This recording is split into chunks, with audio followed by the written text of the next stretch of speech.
43 રથયાત્રાની આપણે તૈયારી કરવી છે અને ખૂબ સારી રીતે ભગવાન જગન્નાથજી, બહેન સુભદ્રાજી, ભાઈ બલભદ્રજી આ શોભાયાત્રા વિરમગામના રાજમાર્ગો ઉપર, કેમ કે 1 વર્ષની અંદર 305 છે કે હરિભક્તો 364 દિવસ ભગવાનના દર્શન કરવા મંદિરે પધારે છે.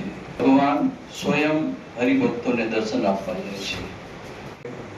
એસડીએમ સાહેબ, ડેપ્યુટી સાહેબ, પીઆઈ વિરમગામ સાહેબ, મહારાજશ્રી અને અહીંયા ઉપસ્થિત તમામ મહાનુભાવો, દર વર્ષની જેમ મુસ્લિમ સમાજ વતી મુસ્લિમ સમાજ દર વર્ષે આ તહેવારમાં ખભેથી ખભા મિલાઈને આ તહેવાર ઉજવે છે.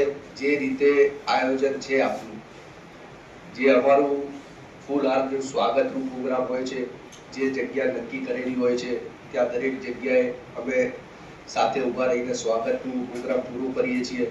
અને ખાસ તો એક સૂચન, આ જગ્યા યોગ્ય નથી પણ સૂચન એટલું, પ્રમુખપતિ અહીંયા બેઠા છે કે 5 ચકલા ભરવાડી દરવાજા ગટરનો પુષ્કળ પ્રશ્ન છે. કાલ પરમ દિવસે તહેવાર છે, તહેવારના દિવસે નીકળવાનું છે.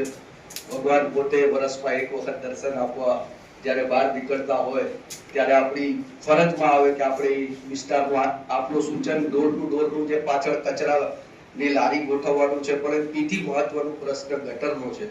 એટલે ખાસ આપને કહેવાનું કે ગટરનું જે કંઈ પ્રશ્નનું નિરાકરણ થાય, જેથી એરિયા ક્લિયર થાય, સાથે સાથે જે કંઈ ખાડાનું જે કંઈ પ્રશ્ન છે ત્યાં આપ જે દર વર્ષે ડસ્ટ લખાવો જોઈએ નખાઈને એનું પૂરું કરવામાં આવે. અને અમારું જે કંઈ મુસ્લિમ સમાજ વતી હું આપને ખાતરી આપું છું કે આ તહેવારમાં અમે આપની સાથે ખભે ખભા મિલાઈને ઊભા છીએ. આભાર.